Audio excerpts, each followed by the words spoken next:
All right, this is the first video in the series. Starting another awning project. I think I posted my last ones, but I'm getting a little bit more into awnings and red iron construction. And so my guys went and picked all this up from Metal Depots yesterday, and I was sitting here looking at it and trying to figure out how it goes together.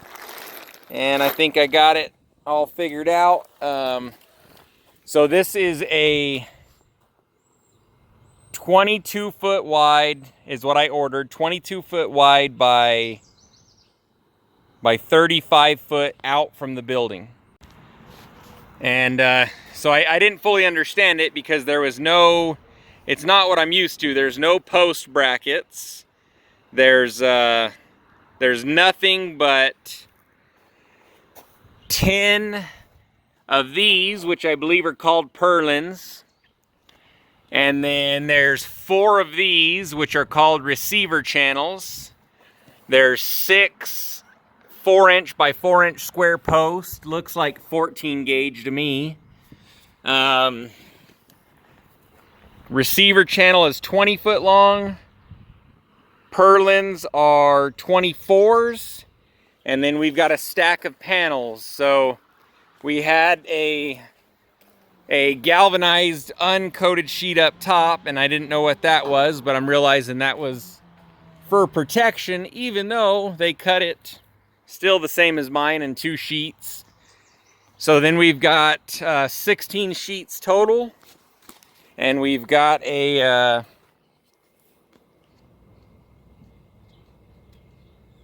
we've got a 16 foot sheet and a 20 foot sheet or something like that.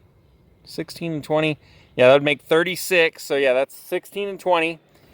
And 35 foot out. So I realized they're doing 1 foot of overlap to make the panels easier to handle, which is probably good and doesn't necessarily have to be totally watertight. And then we've got brown self-tapping screws with washers. I'm assuming, oh yeah, there's a thing of trim here. So corner trim, I need to check that out a little bit. I think there's 10 pieces or something of that. So I'm assuming this goes with that. We've got the panels. So these are 1.25 inches long. These probably go through the panels into the steel, and then we've got 1/4 inch, little bit shorter. Those look like 3/4 something. So stitch, that's going to be the stitch for to lock the panels together. And we've got these bare no rubber washers, and I think these are the structural screws. So I guess people weld these together. There's no electricity or anything on site, but my assumption is I'm going to put up 6 posts. I can either put these on post base, weld a big post base, bolt them down, or go auger a hole, drill some holes through this, and set these down in the concrete, level them out, and then my purlin is going to go up against the building. It'll get screwed onto the building, and my receiver channel is going to come off of that. And then I have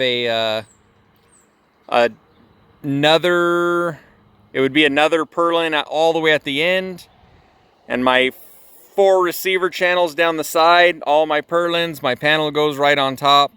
My trim, I don't fully understand.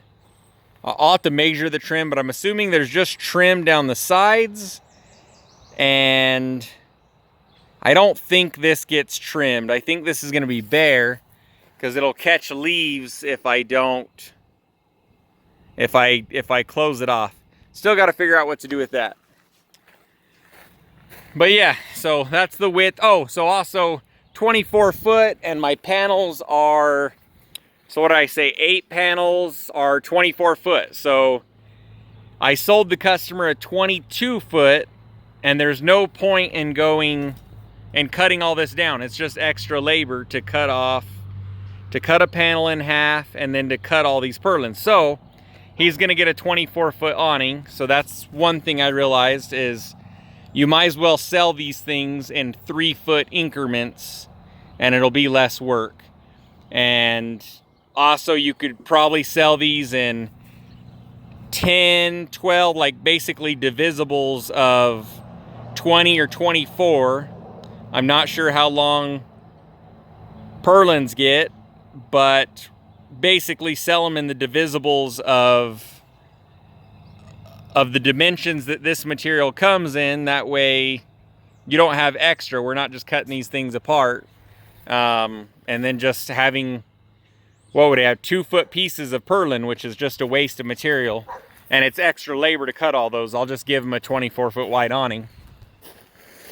Yeah, so I'm guessing these are going to be hanging out there by themselves, supported by the purlins. My poles are going to be in here, and these will get screwed through here into the poles, and that'll be my supporting members. So 6 points, 3 purlins that are holding these things. All the rest are kind of a free floating assembly type deal.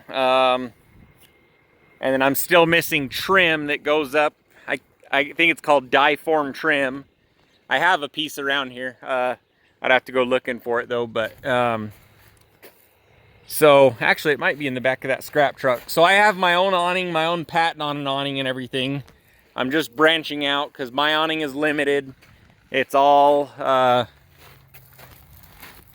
aluminum, and so we've got my fascia members, and I don't have much excess because I make everything in-house to dimension. I don't see any of that die-form trim here, but I know I have some because I use it on mine as well. So still waiting on 3 pieces of that. That stuff is like $650 for 30 foot. Pretty expensive stuff. This whole awning was $5 grand. So I'm gonna go look at how much this is per square foot and what other ways I can use this, but pretty similar to mine. It's really easy to put this together. Mine has seams that latch into each other. I'm sure that they've got that in Pro Panel, but I don't have to screw any of my seams. I just screw on the ends and up front, and so that helps a lot. I'm assuming I'm stitching these things. So this is on pavement, blacktop.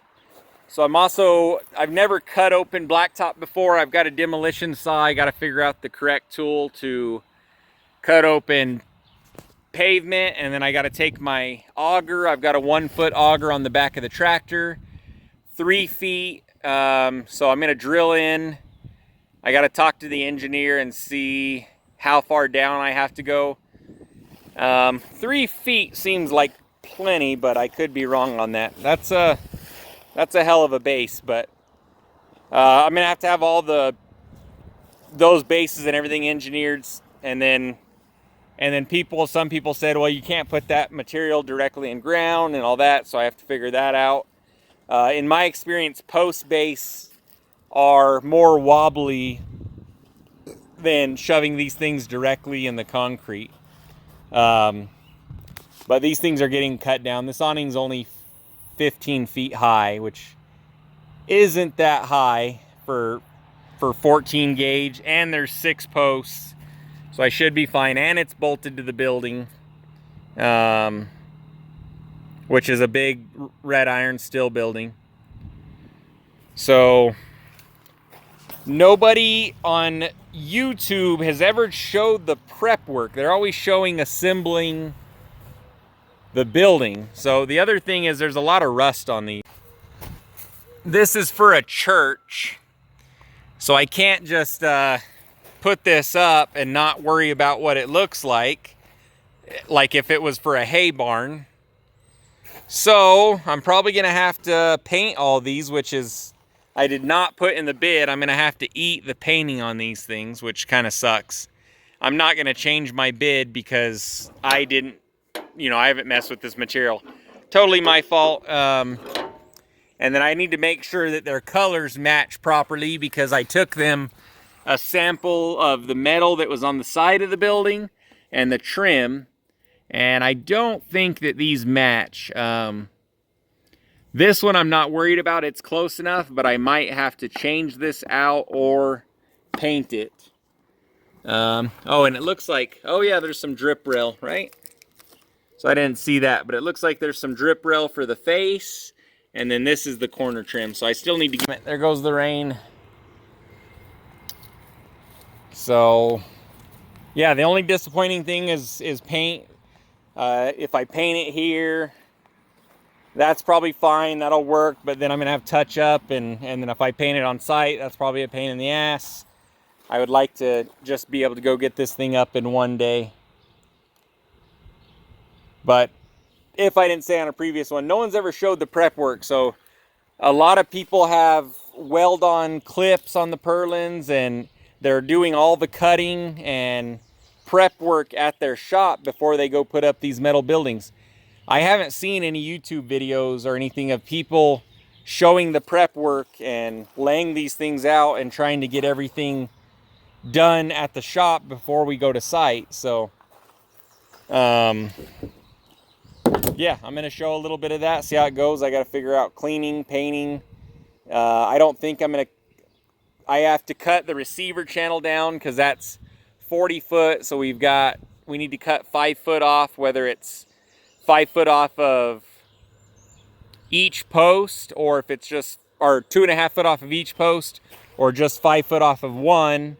And then we got to figure out how to connect those. So I don't know if I weld those together and just haul them 35 foot long, or if I screw those together. I'm probably not, I mean, it's just, honestly, it's not a structural member. So I'm not super worried about it, but I would assume welding them together is probably the best method, which I'll do here. And then painting everything, putting it together, and then doing probably a bunch of touch-up work on site so it looks good. And should be pretty straightforward. I'm pretty happy with this system. I also want to look at price per square foot, how much labor and everything it's going to take. So our labor shouldn't change too much. This is pretty straightforward. We might have a little bit of a learning curve, but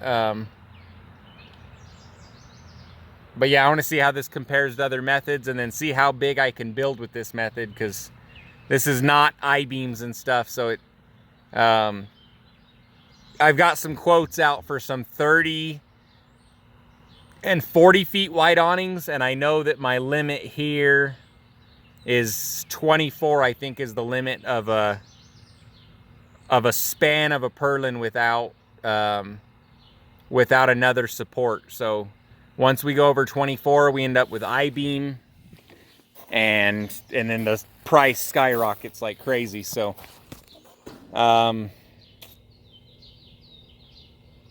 but there's technically no limit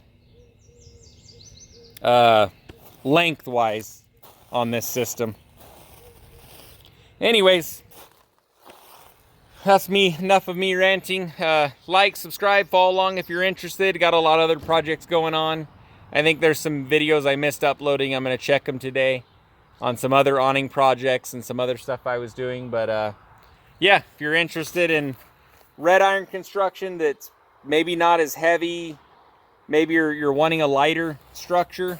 A lot of people don't know that you could just build with the purlins and receiver channel up to 24 feet and cut cost significantly. And then if you're willing to have posts down the center of your building, you can go to 48 feet. So yeah, follow along. Let's see how this goes. Thanks for watching.